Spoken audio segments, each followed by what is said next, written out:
dari pengamatan kami selama ini tidak ada pengaruh, Pak. Kenapa? Karena Badan Layanan Umum Daerah ini kan bukan aset kekayaan daerah yang dipisahkan. Artinya dia hanya membiayai, mengelola saja biaya-biaya atau mengelola pendapatan yang dia dapat dari jasa layanan. Bagaimana dengan fisik? Bagaimana dengan aset tetapnya yang dia miliki untuk pengelolaan itu? Semua aset tetap dan pengelolaan itu dibiayai oleh pemerintah, dibiayai oleh APBD dan dibiayai oleh APBN kalau yang di BLU. Artinya dia tidak terputus. Jadi dia hanya pola keuangan untuk yang jasa layanannya saja yang di BLUD-kan. Secara utuh entitasnya tetap merupakan pembiayaannya dibiayai oleh APBD. Itu tidak terputus, Pak. Jadi dia bukan berarti dia BLUD, berarti tidak terima lagi APBD. Tetap dia dapat APBD.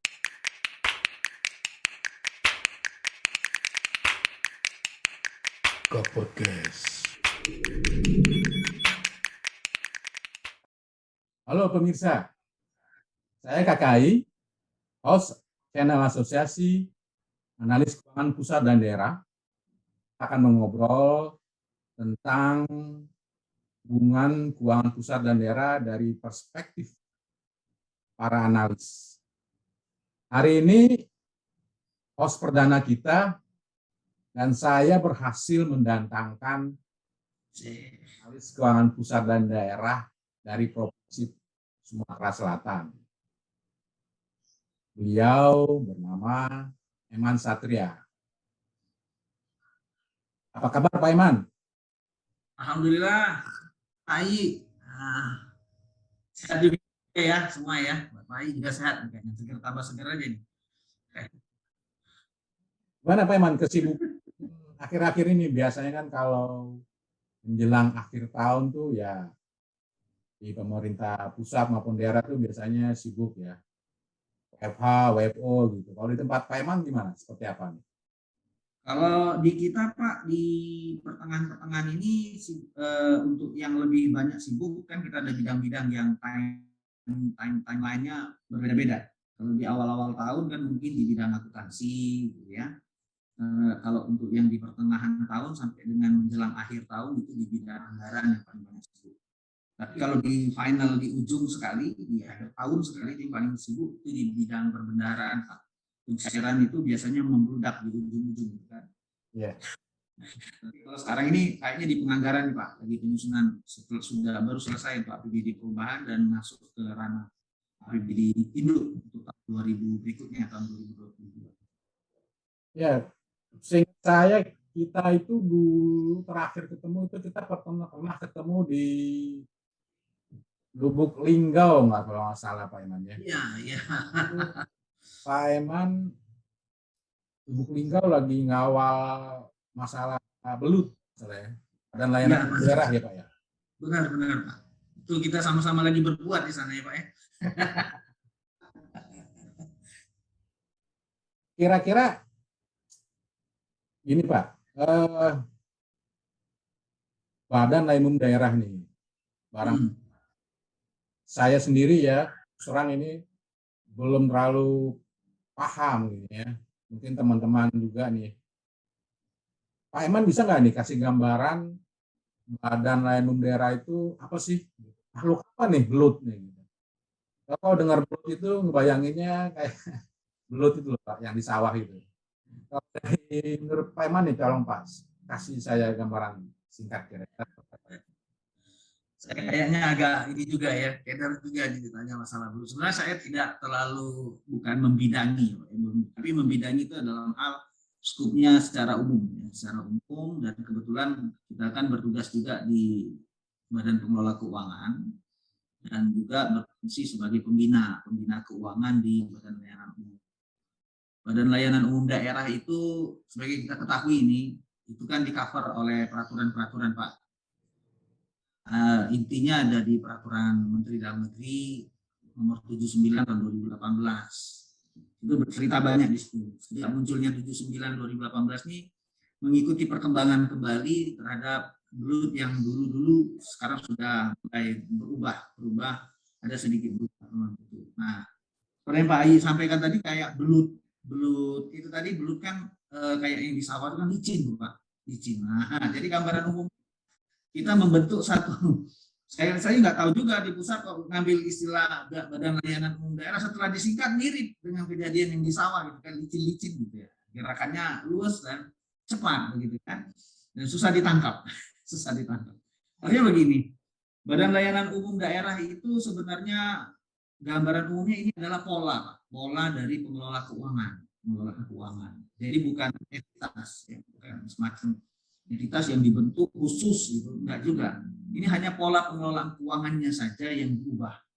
Jadi kalau dulu mekanismenya pengelolaan keuangan ini harus tersentralisasi, jadi dia bisa dibagikan, dikelola kembali. Jadi Badan Layanan ini pola pengelolaan keuangan yang diberikan kepada satu entitas atau satu unit, diberikan fleksibilitas dalam pengelolaan keuangannya.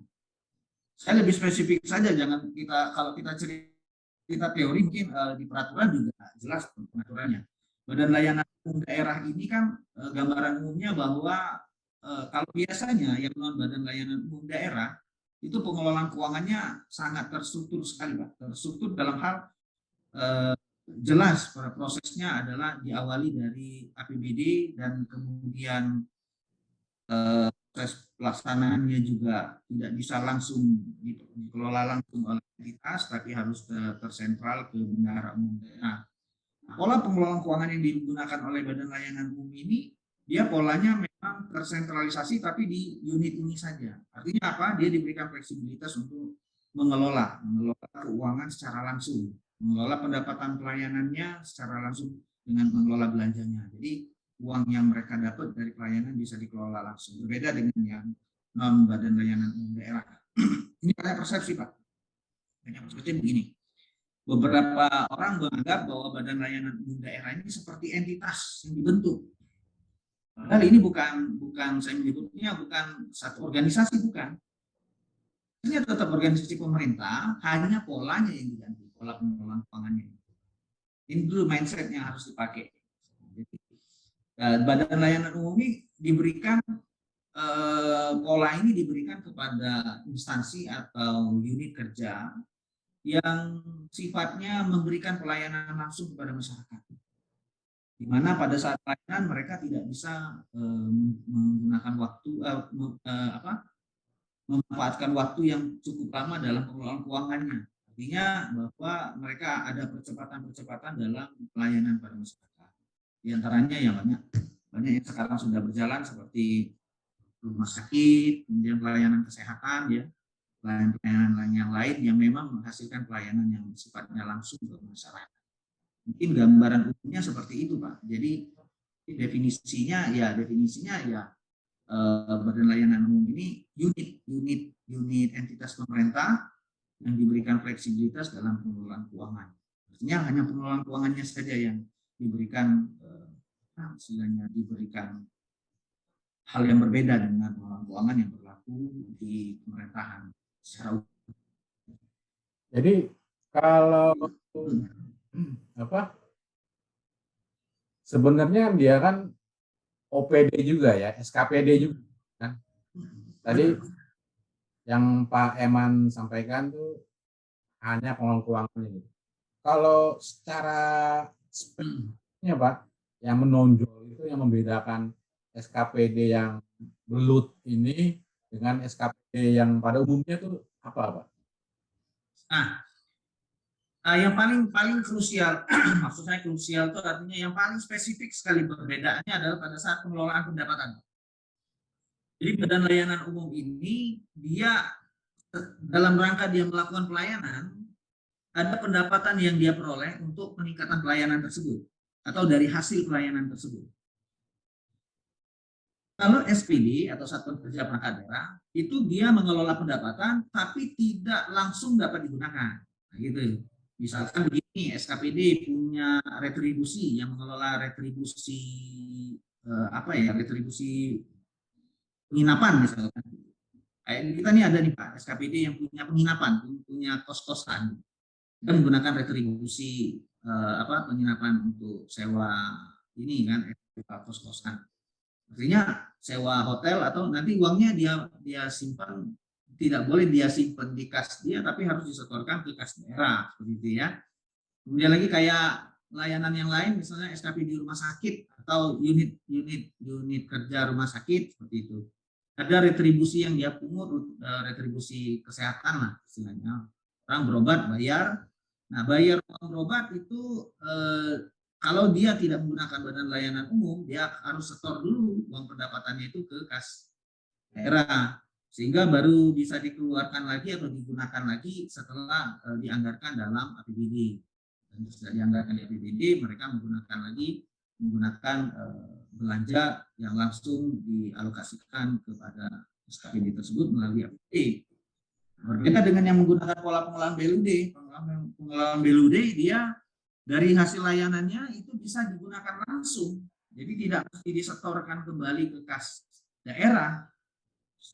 Contoh misalnya sekarang banyak rumah sakit yang sudah menggunakan pola ini, yang paling banyak. Rumah sakit menggunakan pola pengelolaan BLUD.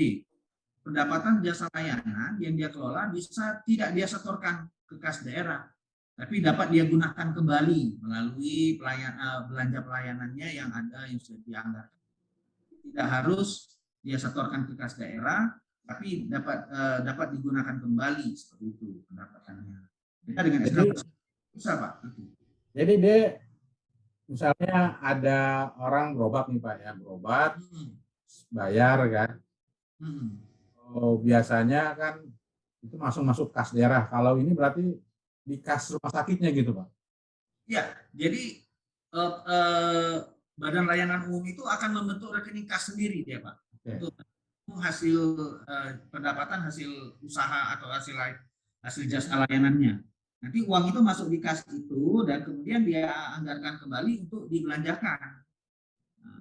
Tapi tetap dengan mekanisme awalnya tetap menggunakan mekanisme APBD. Dengan mekanisme APBD hanya saja pada saat di pertengahan setelah APBD ditetapkan dalam konteks perjalanannya dia diberikan fleksibilitas untuk menggunakan anggaran tersebut. Kadang kalau dia anggarannya tiba-tiba pendapatannya meningkat dari anggaran yang ditetapkan, belanjanya juga bisa dia fleksibelkan menjadi lebih dari yang dianggarkan. Ini fleksibel ini tidak dimiliki oleh SKPD lain. Ini memang dikunci dia, kalau di grup enggak. Gitu kan. Tapi sebenarnya kan dengan pengelolaan model seperti ini Pak ya, model BLUD ini kan pelayanan lebih baik, lebih cepat gitu Pak ya. Iya. Kalau menurut pengalaman Pak Herman sendiri yang pernah menyaksikan, ada nggak sih peningkatan sebelum menjadi peningkatan pelayanannya ini sebelum dan sesudah gitu? Pak Herman merasakan atau melihat secara langsung gitu? Iya, banyak Pak, banyak. Kebetulan ini contoh ya, secara praktis ada di Sumatera Selatan Pak. Kalau rumah sakit itu udah biasa kita paham. Ada satu lembaga atau satu organisasi pemerintah daerah yang kemarin diarahkan menjadi pengelola BLUD dan sampai sekarang masih menggunakan pola pengelolaan BLUD. Itu nama kalau tidak salah entitasnya itu BPSDM Pak, BPSDM, Badan Pengembangan Sumber Daya Manusia Daerah. Kalau dulu Bandiklat. Nah, Bandiklat. Jadi sempat kita kasihkan masukan kalau memang dia keterbatasan sekali. Pada saat dia belum menjadi Badan Layanan Umum Daerah, belum menggunakan pola itu, mereka terbatas sekali dengan anggaran yang ditetapkan. Jadi pada saat mereka menganggarkan sebelum menjadi BLUD, sebelum menjadi BLUD itu, mereka menganggarkan dulu. Dan dalam proses penganggaran di DPR mereka banyak dicoret-coret gitu kan. Ya, biasa itu. Dalam penganggaran kan biasa. Dievaluasi oleh badan anggaran yang ada di DPRD dan termasuk bagian yang tereliminasi beberapa kegiatan yang penting. Akhirnya mereka tidak bisa melakukan kegiatan. Kenapa? Karena mereka juga tidak bisa menarik kegiatan yang sifatnya non retribusi atau non budgeter kan. Nah, ketika mereka menggunakan Badan Layanan Umum Daerah, beberapa kegiatan mereka agak lebih terbuka dan sesuai dengan kebutuhan masyarakat. PPSDM itu kalau dulu cuma menganggarkan tim atau kursus-kursus yang super teknis gitu kan, dan itu pun harus ada di anggaran APBD-nya. Nah sekarang mereka bisa menganggarkan kegiatan yang dalam hal ini sifatnya eksidental.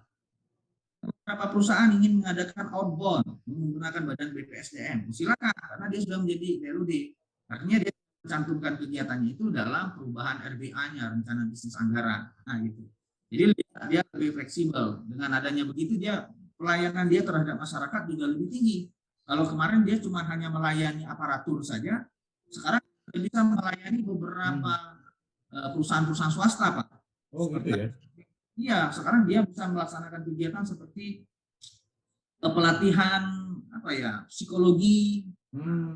Di klub kita ada Widya Iswara yang mahir di situ. Nah, sekarang kita lagi mereka lagi mengembangkan badan asesor, Pak. Tempat uji kompetensi. Nah, sekarang Wah, keren sekali itu dia sekarang.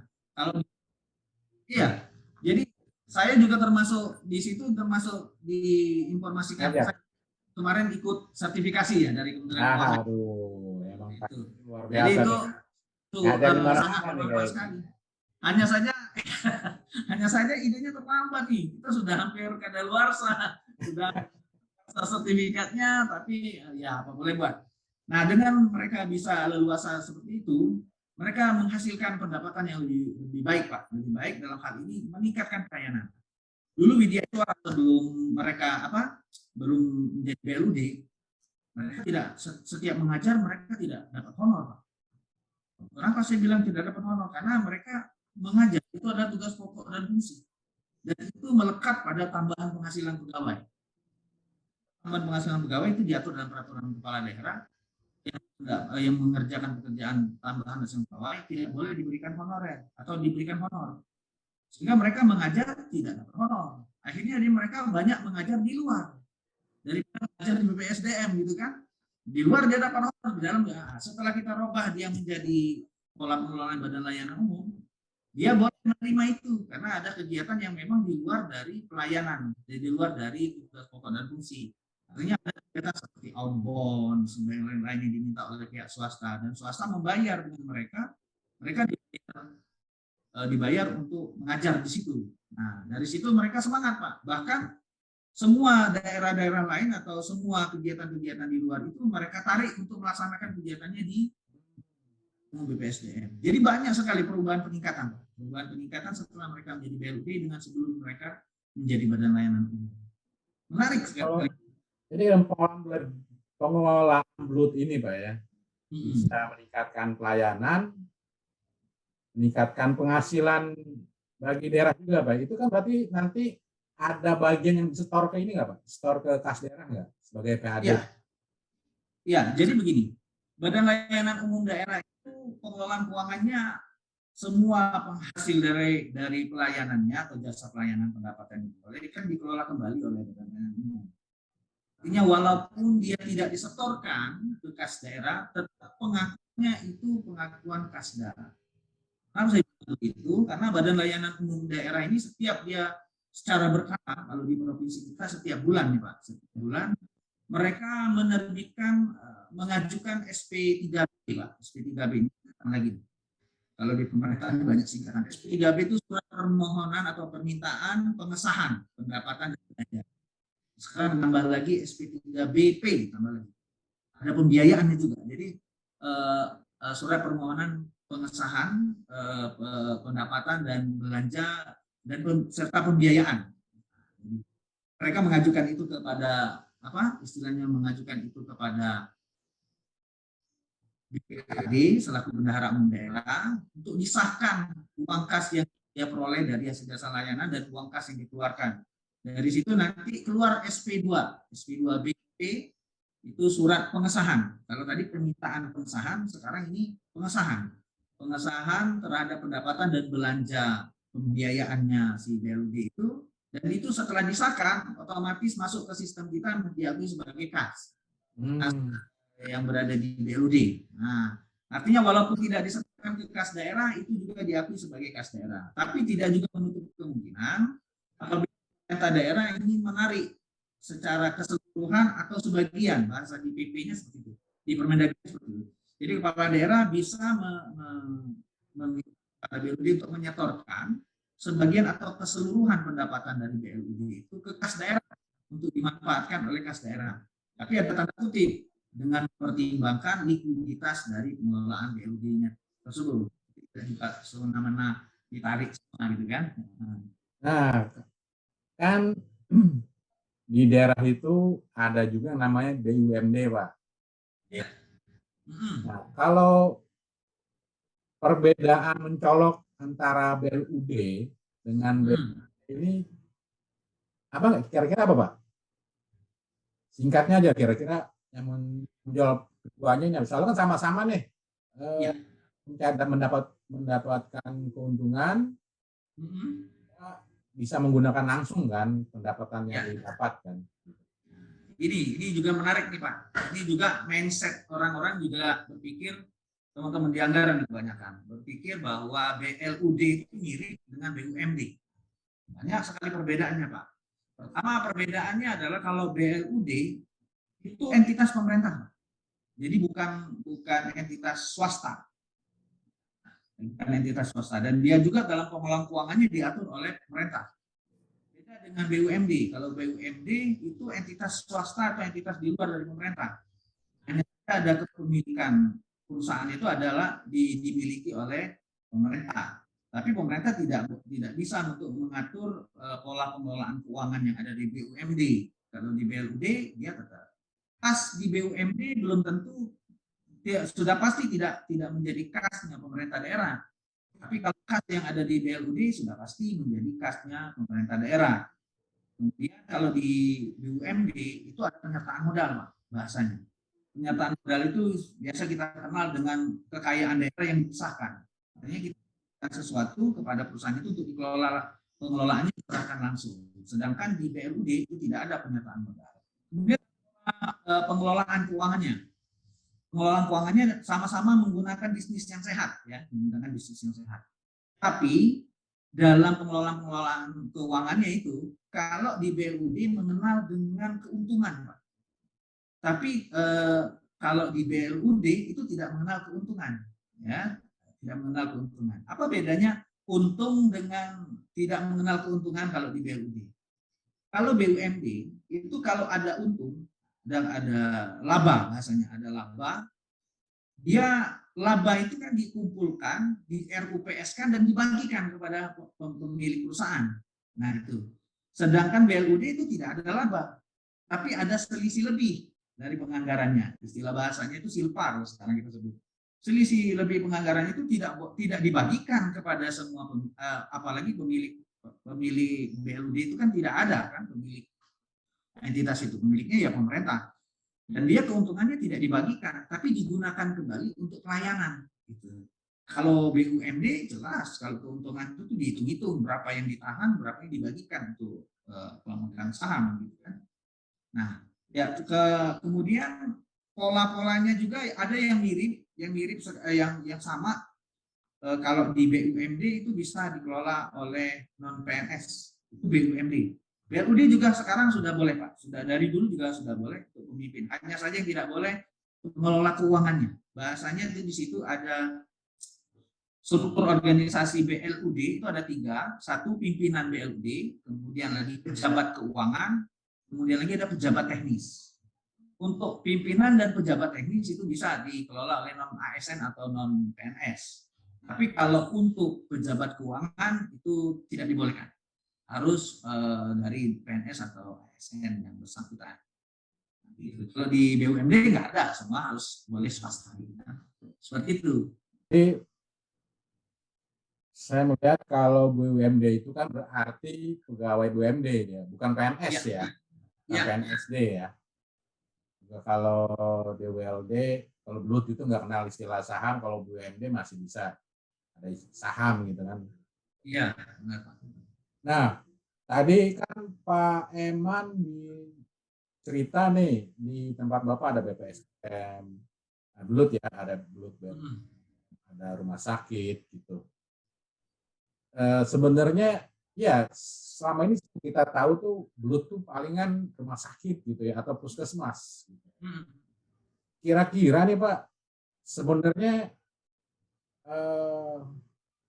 instansi SKPD mana aja nih yang berpotensi bisa menjadi BLUT nih, pengelolaan keuangannya mengikuti sistem pengelolaan keuangan di BLUT, Pak, gitu. Baik. Selama ini kita kan paham, Pak, beberapa waktu terakhir ini yang kita tahu yang bisa menggunakan BLUD hanya pelayanan kesehatan. Karena pelayanan kesehatan itu memang langsung menyentuh tugas pokok fungsinya adalah melayani masyarakat langsung, kemudian dia memang benar-benar butuh pengelolaan keuangan yang cepat karena untuk pelayanan yang cepat. Tapi beberapa SKPD juga bisa melakukan menggunakan pola pengelolaan keuangan ini. Yang bagaimana bentuknya adalah yang jelas pertama adanya pelayanan kepada masyarakat dulu. Ini penting sekali. Organisasi yang memang melayani masyarakat secara langsung itu sasaran pas untuk menggunakan pola pengelolaan belum ini. Artinya kenapa? Karena memang dibutuhkan percepatan dan dibutuhkan pemanfaatan terhadap hasil pengelolaan itu atau pendapatan yang diterima seperti itu. Itu artinya pertama harus adanya jasa layanan yang dikemas oleh pemerintah untuk memberikan pelayanan kepada masyarakat secara langsung. Nah, satu itu Pak, adanya pelayanan. Kemudian adanya imbalan jasa layanan yang diperoleh dari langsung memberikan pelayanan tersebut. Jadi apapun bentuk unit kerjanya, kalau dia ada imbalan terhadap jasa pelayanan tersebut yang harus digunakan kembali dalam waktu singkat, maka dapat menggunakan pola pelayanan ini. Artinya begini, kalau dia pelayanannya menggunakan pelayanan secara reguler atau secara normal melalui APBD secara umum, tapi pelayanannya menjadi menurun, maka ada kesempatan dia untuk menggunakan pola pelayanan pengelolaan keuangan ini. Nah, jadi konsepnya cuma itu saja Pak. Konsepnya ada pelayanan kepada masyarakat dan ada pendapatan yang dia peroleh dari pelayanan tersebut. Terus lagi untuk membentuk satu unit SKPD yang menggunakan layanan BLUD ini, tentunya mereka harus mengikuti persyaratan-persyaratan yang ditetapkan. Seperti mereka harus membuat tata kelola dari kalau dia menggunakan BLUD, tata kelolanya bagaimana. Kemudian lagi SPM, Pak, SPM, standar pelayanan minimal, pelayanan kepada masyarakatnya apa yang harus dia jalani, itu harus dia bentuk. Kemudian lagi rencana strategis bisnisnya apa. Ini bicaranya ini agak-agak mendekati bisnis ya, karena dia menggunakan sistem itu Pak memang. Tapi bisnis yang dia maksud bukan bisnis yang menguntungkan bahasanya, tapi yang menguntungkan dalam hal ini memberikan pelayanan yang lebih efektif kepada masyarakat. Itu strategi bisnisnya. Kemudian ada persyaratan-persyaratan lain seperti persyaratan keuangan, laporan keuangan, dan pernyataan bersedia untuk diaudit. Nah, kalau semua dari kajian ini ternyata dia dari persyaratan ini ternyata terpenuhi, tentunya mereka bisa melaksanakannya. Di Provinsi Sumatera Selatan sendiri ada 2 badan layanan umum daerah yang non rumah sakit, Pak. Pertama, yang tadi saya cerita, Badan Pengembangan Sumber Daya Manusia BPSDM. Itu kebetulan waktu itu saya mendampingi secara langsung nih Pak untuk pembentukannya menjadi BPSDM waktu itu, karena ditugaskan oleh pimpinan untuk mengawal persyaratan-persyaratan terhadap untuk membentuk itu. Karena beliau mereka menjadi sempit kalau tidak menjadi BLUD, dia tidak bisa melayani beberapa unit-unit swasta juga. Akhirnya kan kehilangan momen pemerintah untuk mendapatkan pendapatan dari situ dan pelayanannya menjadi terbatas. Oleh sebab itu dia harus menjadi badan layanan umum daerah supaya dia bisa mengcover itu. Dan sekarang alhamdulillah. Kemudian yang kedua laboratorium Pak. Laboratorium di kita juga menggunakan pola pengelolaan keuangan BLUD juga. Nah, karena kenapa? Karena dia lebih fleksibel dalam melayani beberapa masyarakat yang ingin menguji AMDAL, menguji kinerja pekerjaan mereka di laboratorium lingkungan. Ini laboratorium lingkungan. Nah, dan itu di situ mereka menggunakan tarif. Nah, dibentuklah istilahnya itu tarif layanan. Dari tarif layanan itu menghasilkan, dan mereka juga bisa menggunakan tarif layanan itu untuk biaya dalam melayani masyarakat yang membutuhkan layanan tersebut. Itu beberapa contoh. Kalau di provinsi ada 2, Pak. Terus lagi ada, oh ya, ada satu lagi, Bapelkes, Pak, Bapelkes. Dan pelatihan kesehatan itu juga sama, mirip-mirip dengan pola pengelolaannya BPSDM, Pak, seperti itu. Di luar itu, selain dari itu ada rumah sakit yang kebanyakan menggunakan BLUD. Itu sudah tidak awam, sudah bukan awam lagi, sudah paham semua orang itu rumah sakit itu ya. Nah, kebanyakan begitu, Pak. Nah, kalau saya pernah baca, Pak, di daerah mana gitu ya, lupa saya, daerah Cianjur kemana ya, lupa. Tapi dia itu ada mau membentuk belut SMK, Pak. Kalau SMK kan Ya, bisa ya kira-kira. Bisa juga tuh, Pak, kira-kira kalau SMK ya, Pak. Bisa, Pak, bisa. Nah, yang kita akan ketemu Pak Ayi di Lubuk Linggau itu ini, Pak, itu KPH. Bahasanya itu Kesatuan Pengelola Hutan, KPHP, Kesatuan Pengelola Hutan Produktif. Itu mereka di hutan itu membentuk satu layanan kepada masyarakat, seperti membuat lahan hutan lindung yang tidak boleh diganggu sama sekali, dimanfaatkan untuk beternak madu, kemudian menanam tanaman yang sifatnya herbal. Kemudian ada lagi hutan lindung dia robah menjadi tempat wisata, Pak. Tempat wisata. Nah, karena ini pelayanan ini harus cepat, gitu kan? Kalau masyarakat datang, ada yang harus diperbaiki, ada yang dilayani, maka mereka berharap bisa berubah itu menjadi badan layanan umum. Nah, ini lagi proses sekarang, Pak.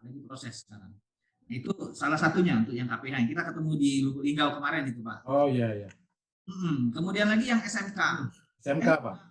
Nah, saya 3 bulan yang lalu juga diminta bantu untuk memberikan masukan kepada SMK, namanya SMK 3 di kita. SMK 3 negeri, karena SMK di bawah provinsi, jadi mereka mau merubah menjadi BLUD. Bagus juga karena mereka punya layanan kepada masyarakat, seperti mereka akan pelatihan akuntansi bagi pihak luar, khusus dari pihak luar, itu satu. Kedua, mereka juga punya tempat menginap, Pak, karena mereka ada jurusan tata boga.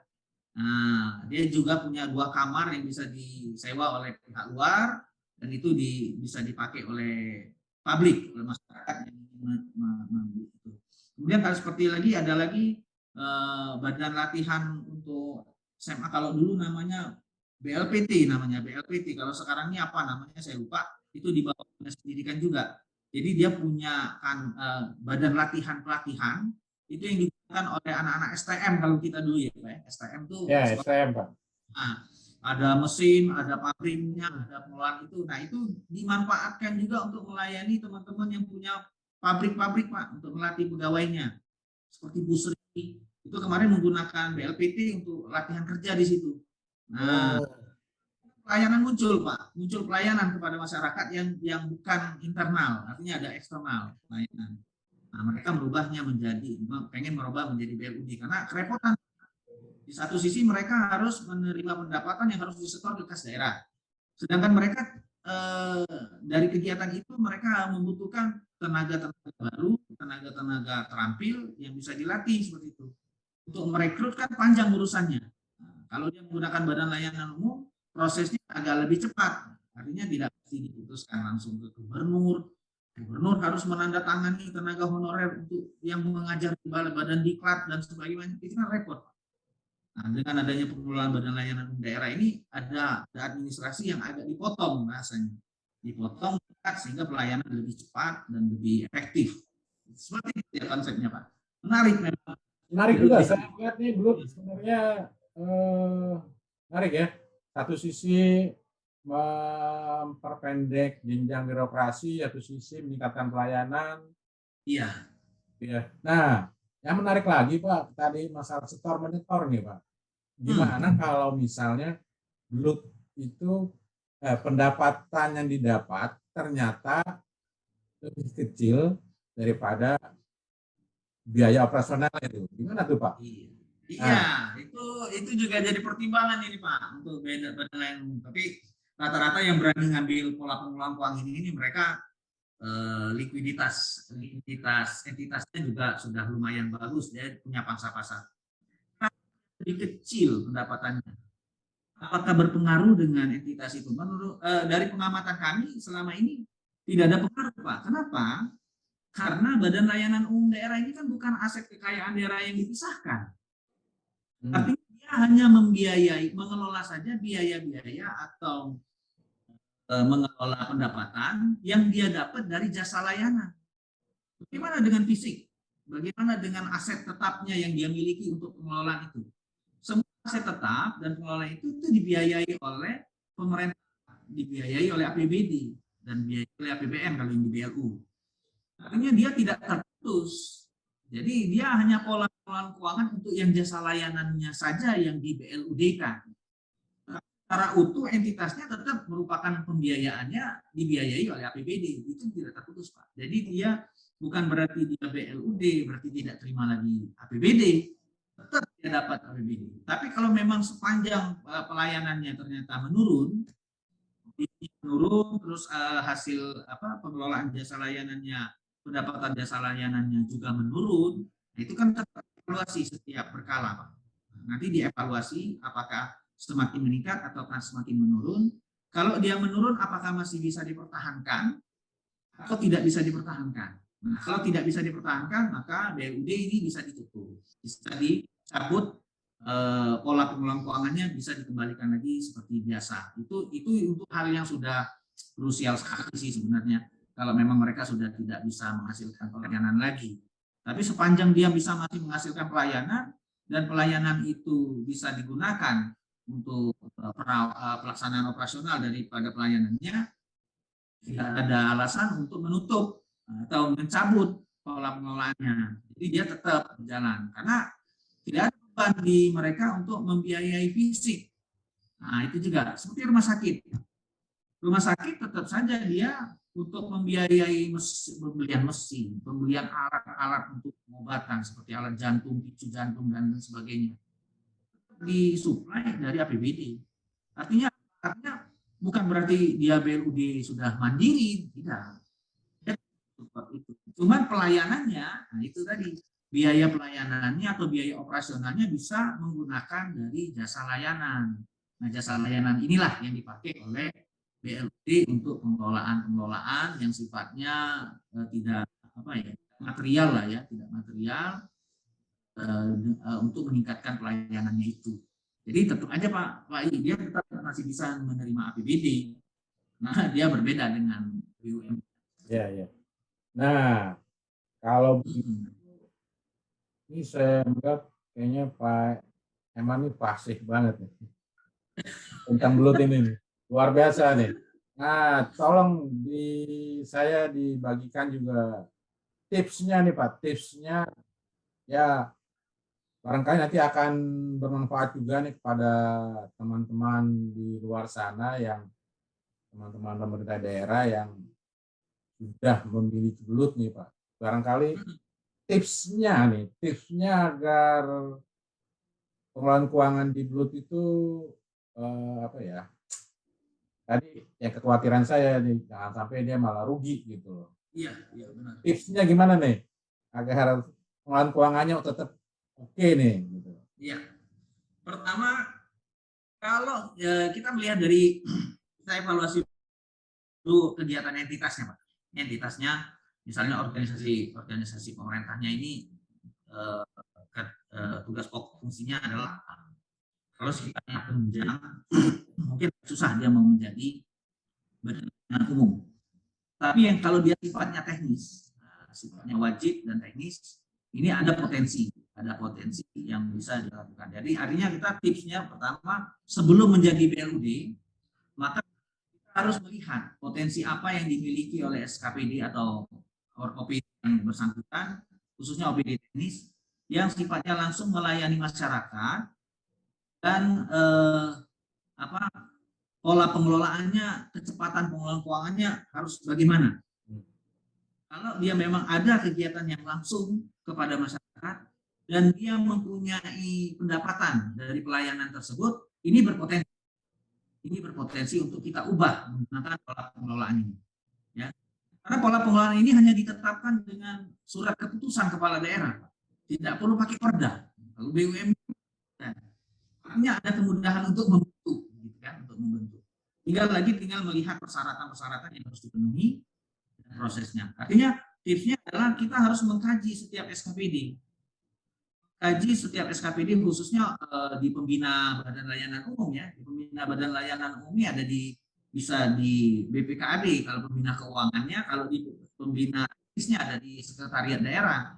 Mungkin bisa menunjuk biro perekonomian atau bagian perekonomian yang melihat itu.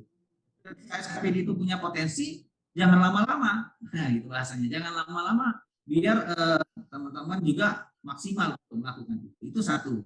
Yang kedua, pada saat mereka sudah jadi BLUD, supaya pendapatannya tidak menurun, kemudian pelayanannya meningkat, dia harus mencari SDM yang handal di bidang itu, seperti Badan Layanan Umum Daerah untuk laboratorium. Dia harus cari SDM yang memang benar-benar pas, yang tentang laboratorium. Atau BPSDM tadi, dia harus, kenapa saya tidak bercerita ke rumah sakit ya, karena rumah sakit ini lumrah umumnya. Yang spektakuler ini kan yang non rumah sakit nih Pak. Betul Pak. Betul. Iya, harus mencari SDM yang memang handal. Kayak BPSDM, carilah Widya Iswara yang memang handal untuk memberikan pelayanan, mengajar seperti itu.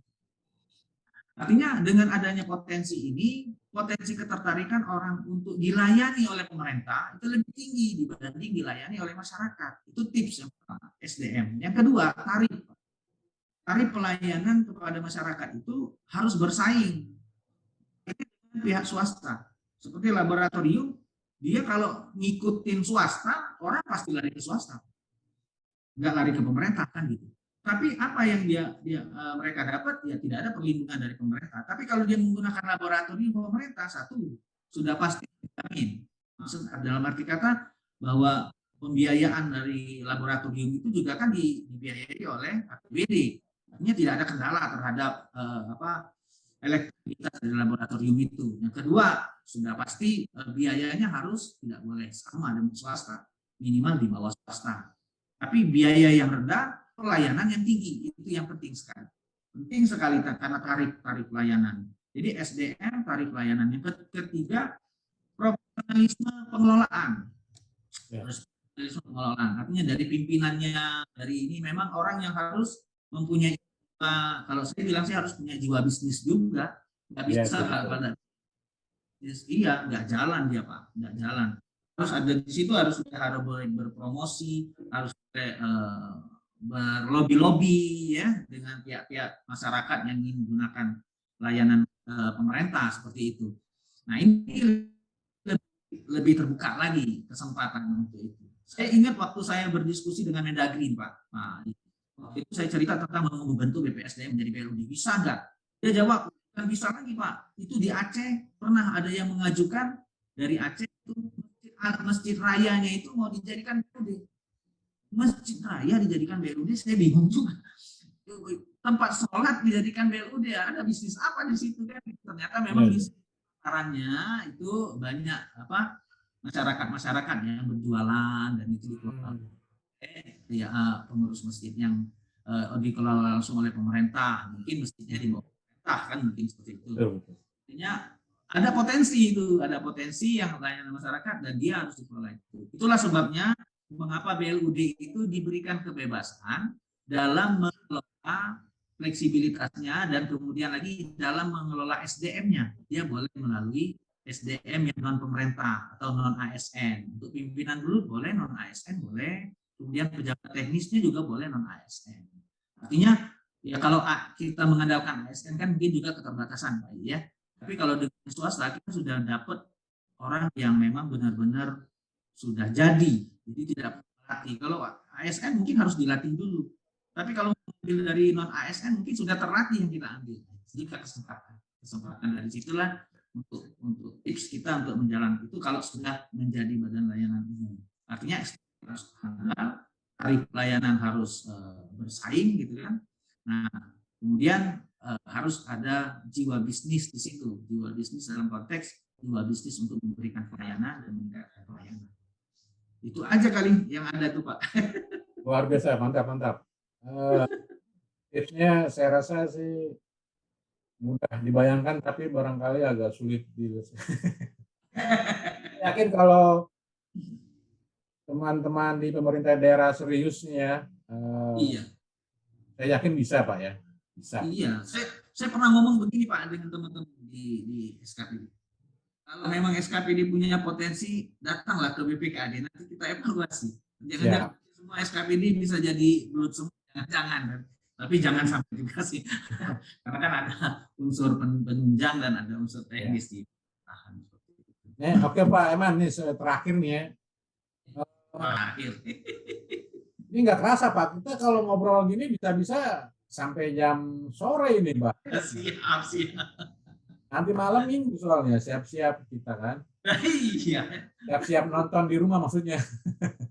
Nah, ini Pak Eman, tantangannya nih, tantangan pengolahan belut, model belut ini ke depannya nih, di tengah ya mudah-mudahan pandemi berlalu dan juga kan kita melihat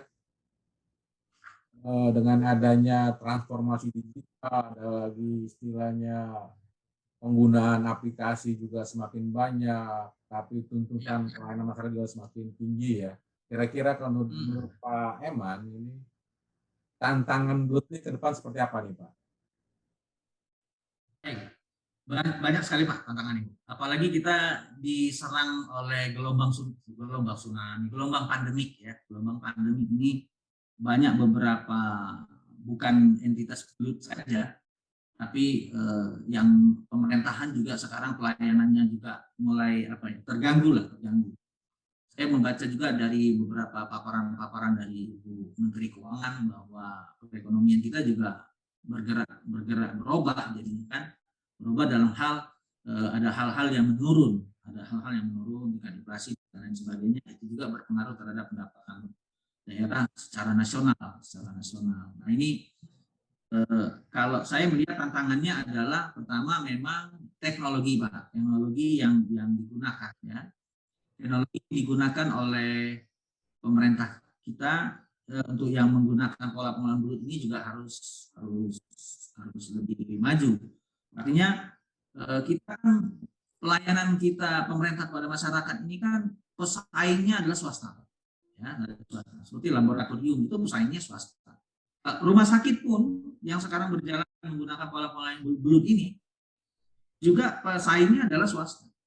Jadi inilah tantangan daripada belut-belut yang menjalankan pola pengolahan belut ini untuk lebih memfleksibiliti tantangan ini. Artinya apa yang harus dilakukan?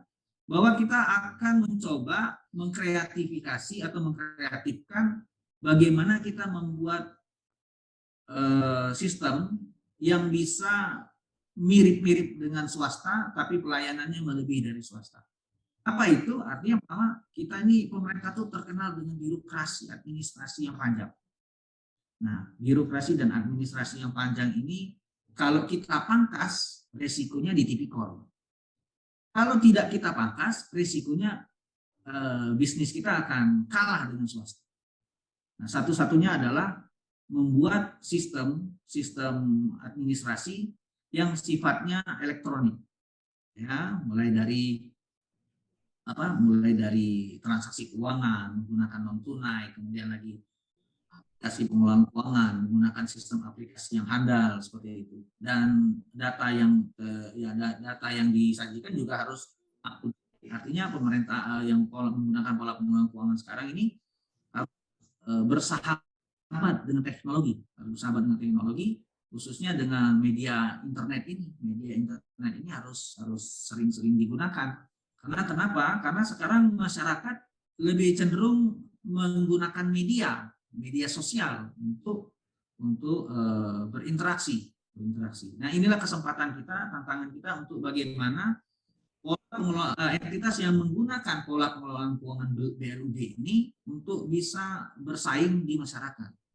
Artinya kita harus ikuti ikuti tantangan-tantangan apa? Tantangan teknologi, kemudian lagi tantangan terhadap pelayanan, kemudian lagi tantangan profesionalisme terhadap SDM yang ada. Nah, tantangan-tantangan ini tentunya harus dijawab dengan cara ya lebih berorientasi keluar, lebih orientasi keluar untuk mencontoh bahasanya sekarang itu ATM Bapak ya. Amati, kemudian lagi Tiru, kemudian modifikasi. tiru dan modifikasi seperti itu. Artinya kita juga harus banyak menggunakan itu langkahnya. Makanya dengan cara mengamati, oh dia bisa, kita harus bisa. Seperti itu. Jadi konsepnya cuma satu, lakukan apa yang orang bisa lakukan, seperti itu. Dan ciptakan satu hal yang lebih dari yang sudah orang lakukan. Artinya kalau kita mau bersaing, kita harus mendudukkan orang yang tepat di tempat yang tepat. Kemudian lagi menggunakan media-media yang tepat dalam melakukan proses bisnis. Artinya tantangan ini harus dijawab oleh BLUD dengan lebih berpikir maju dan menggunakan proses bisnis yang lebih terbarukan. Nah, ini kan orang sudah mulai menyebut teknologi baru dan terbarukan. Nah, ini kita juga harus menciptakan seperti itu supaya bisa menjawab tantangan ke depan. Kalau kita masih menggunakan manual, kalau kita menggunakan birokrasi yang panjang, nggak akan terjadi. Jalan ya.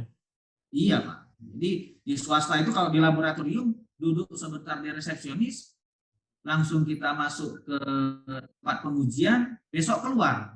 Atau sebentar dalam waktu sekian menit keluar. Lah kalau di pemerintah duduk sebentar daftar panjang ngantri, setelah itu hasilnya minggu lagi baru keluar. Nggak tahu saya bagaimana itu dengan masyarakat. Baru masuk rumah sakit. Iya gitu. Itu Pak. Oke, siap. Mantap sekali nih Pak Eman. Dalam waktu kurang dari 1 jam, saya mendapat pemahaman yang lebih dalam yang terkait belut ini. Saya sih tidak berani menyimpulkan, tapi saya harap teman-teman semua bisa menangkap poin-poin tadi yang disampaikan oleh Pak Eman ya. Baik Pak Eman, terima kasih. Mudah-mudahan kita dapat ngobrol lagi dengan topik yang berbeda, yang lebih bergizi lagi gitu ya. Dan Pak Eman sekeluarga tetap sehat, tetap sehat. Siap. Assalamualaikum warahmatullahi wabarakatuh. Oke, waalaikumsalam warahmatullahi wabarakatuh.